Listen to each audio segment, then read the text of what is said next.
So you want to add a pre-arming switch to your RC setup. Hey, if there's a safety measure that can be implemented into a system with little to no impact on the functionality, I will be a proponent for it every time.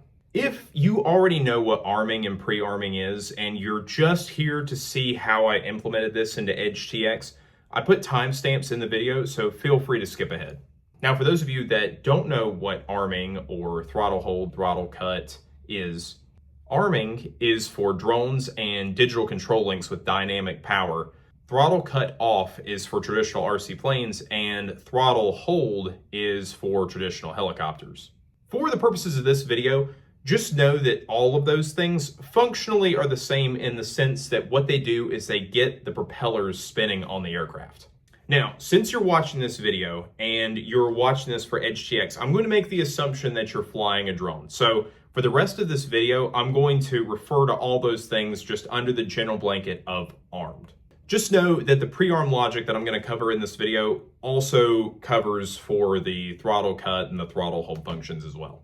Now, obviously for an aircraft to fly, the propellers have to spin. The reason we have an arming switch on your controller is the fact we don't want those blades to spin before we're ready to fly it, such as whenever you're holding it or transporting it to where you're going to set it on the ground. If blades start spinning before you're ready, I mean, we're talking about lacerated fingers and skin, possible loss of eyesight, hair getting tangled up in the props. I wouldn't know about that struggle. Equipment damage. If you're flying a traditional helicopter with those massive blades and massive motor, I mean, you're potentially looking at loss of life. Now, it's for these reasons that some people, myself included, believe that having all of that hinging on the security of one switch just isn't enough. That's where pre-arm comes in. Pre-arm is a separate switch or radio parameter that has to be met prior to the system recognizing you flipping the arm switch. Now, whenever it comes to pre-arm, there's a couple different ways you can go about it. You can have either a separate switch, like I had discussed, or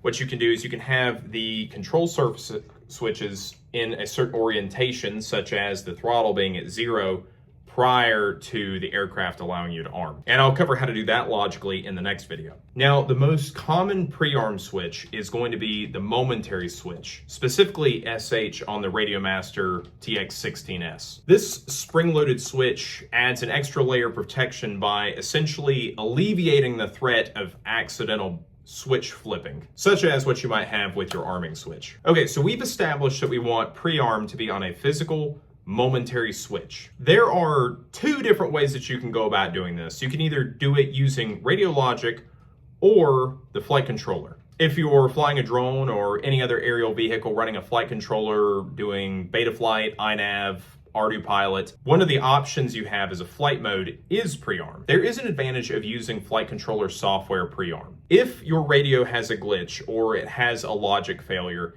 that pre-arm that's set in the flight controller will prevent the aircraft from arming. That is an excellent capability, and you should use it if you can. Now, the if you can piece of that is what leads us into the disadvantages of using the flight controller pre-arm. First off, you have to dedicate a channel to the pre-arm capability. If you're using Express LRS 4.0 on wide mode, in the year of our Lord 2026, you have only 12 channels to play with. Maybe that's more than enough for you, but for me, I have lights on a switch, rates, launch control, air mode. I mean, you can run out of channels very quickly. The second disadvantage is it puts the onus of safety on the flight controller. Tell me, which is more realistically likely to fail?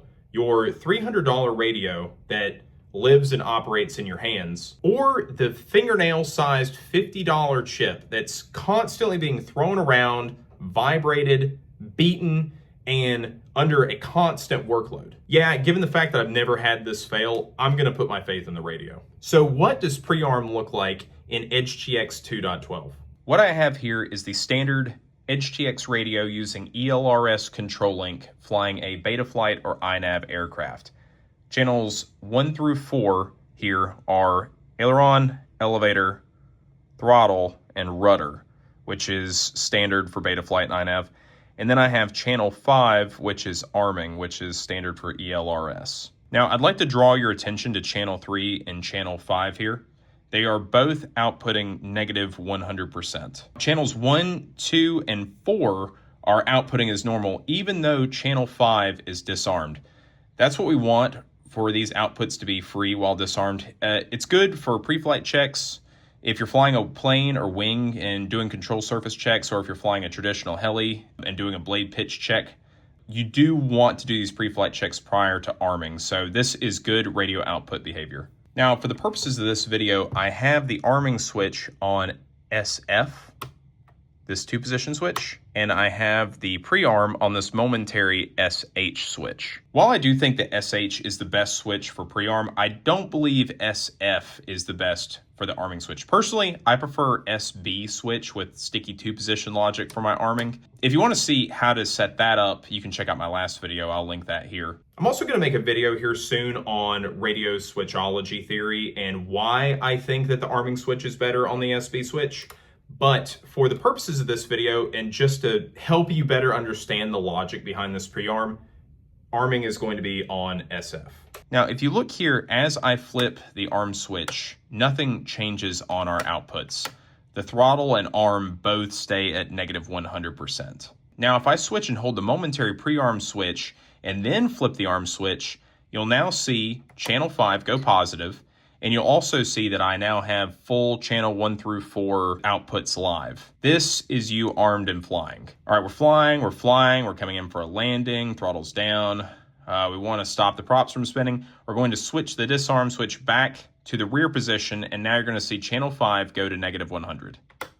The aircraft is now safe to handle. Now, how do we set this up? So the first thing we're going to do is we're going to hit the model button, and we're going to page over to our mixes, right? So as I discussed earlier, we have this in traditional Betaflight or INAV mode where channel 1, 2, 3, and 4 is aileron, elevator, throttle, and rudder.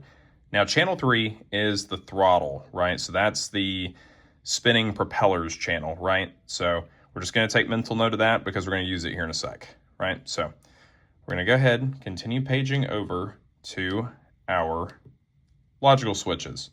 Okay, so the logical switches are where the magic happens, right? This is what's giving our arm and pre-arm their capabilities, right? So we're gonna go logic switch 1, function. This first function is going to be and.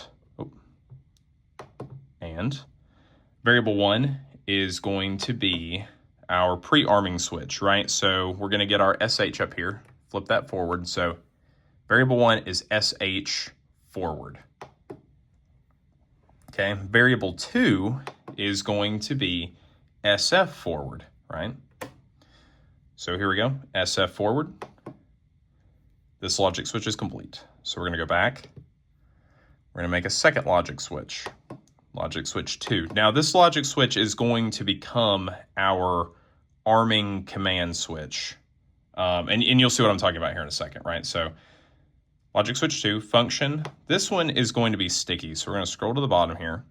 Sticky. Variable 1 is going to be logic switch 1, the one that we just made, right? And variable 2 is going to be anything but SF switch forward. So basically like disarmed, right? The way that we get that is we're going to hit invert. And we are going to go, well, I can just get the switch again.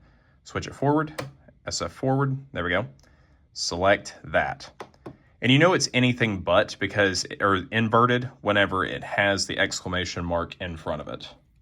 All right, so we're just gonna test this real quick. So what we have here, right? So as you can see, our arming switch isn't activating either of these switches, right? So you can see it highlighted as I switch it back and forth. Like right now it's forward, now it's anything but forward, but neither of these switches are highlighting. So what we're gonna do is we're gonna hit pre-arm or hold this forward, and you can see that highlighting on the logic switch 1. And then whenever I flip the arming switch, now they're both highlighted. Now I'm gonna release the pre-arm, and logic switch 2 stays on.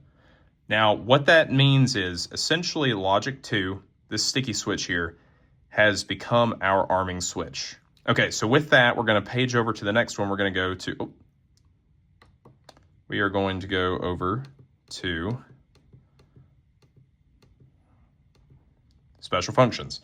Okay, now special functions, that's what's going to override your channels, right? So we're going to go special function 1. All right, our trigger is going to be our logic switch. Now, instead of having it like specifically be the logic switch, once again, we're going to hit invert, logic switch, and we're going to go to anything but logic switch 2. Okay, we're going to leave the override, and we're going to just go over here to channel. Now, real quick about the channel, if you click channel, it's going to bring up the sub menu here. But if you use your roller and you click it, then it brings up a highlighter and allows you to change the number. So channel 3 is our throttle. We're going to put channel 3 in here. We're going to go to value, and what we're going to do is we're going to scroll that all the way down to -100.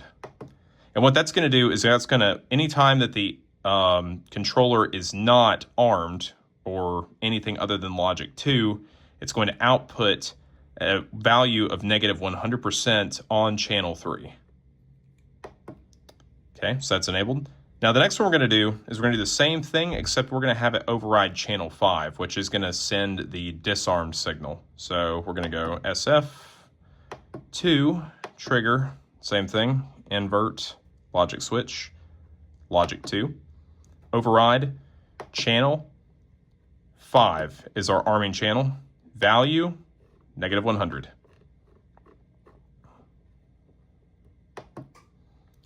Enable.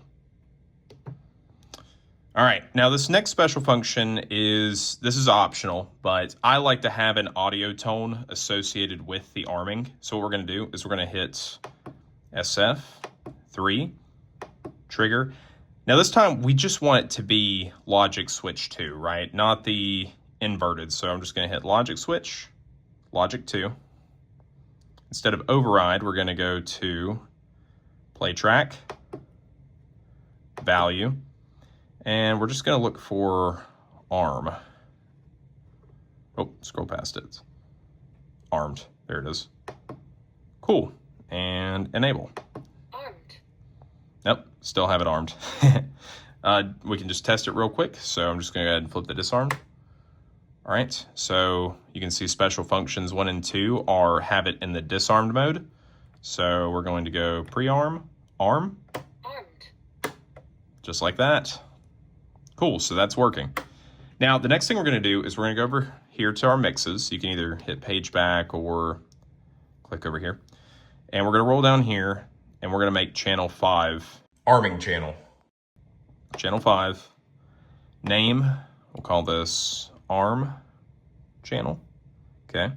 Source, logic switch, and it's going to be logic 2. Okay. So now let's just give it a shot here, right? So this is our switch position and our output. All right, so here we go. We're going to go pre-arm, arm. Armed. Look at that. They both went from -100 to 100. And we're going to disarm. There we go, -100. So that's good behavior. Now, another option. This is entirely optional, right? But as I discussed earlier, there is pre-arm baked into the flight controller software for Betaflight, iNav, ArduPilot. What you can do is you can make another channel. Doesn't really matter which channel it is. I mean, I'm just going to go channel 6 for our purposes, right? We'll just call this pre-arm. Okay. Source. It's going to be SH. All right. 100% offsets, looks good. Okay, let's just look at channel 6 here. All right, that's good behavior. All right, so there you have it. Now, before I end this video, a couple of notes that I want to point out about this configuration. The first one is the pre-arm does not necessarily have to go before the arming switch. So if for some reason your arming switch is already in the arm position, and then you go to hit pre-arm, the radio will arm. The second note I want to say is, once again, reiterating, logic switch 2 is now your arming switch. So if you were wanting to attach anything to arming, like turning the volume to max, or turning the screen down to dark, or your digital logbook, those all need to be special functions based on logic switch 2. The next thing I want to cover is if you have a scenario where you have to disarm and then rearm, you have to hit that pre-arm switch and do that sequence every single time you arm. If, for example, you're using a version of Betaflight where you have to disarm, activate the turtle mode, rearm, flip the aircraft, disarm, turn turtle mode off, and then rearm, that's a lot of times you have to press the pre-arm switch. Now, for most of us, that really isn't a factor, but if you're drone racing or doing something else that it's very time sensitive, you may want to just skip pre-arm altogether. The last warning I want to leave you with is if you hit your arming switch to the off position, the aircraft will disarm, whether that be on the ground or in the air. If you hit the disarm switch and you're flying an RC plane, you're now flying a very heavy glider. If you're flying a traditional RC helicopter, you're now flying a very heavy gyro. And if you're flying an FPV quad, you are now first person observing a rock falling from the sky. If you're interested in preventative measures to keep your aircraft from disarming mid-flight, stay tuned for my next video where I cover how to set that up along with having the throttle at 0% prior to arming. If you found this video helpful, please be sure to like it. If you want to see more videos similar to it, subscribe. This has been John Church. Take care.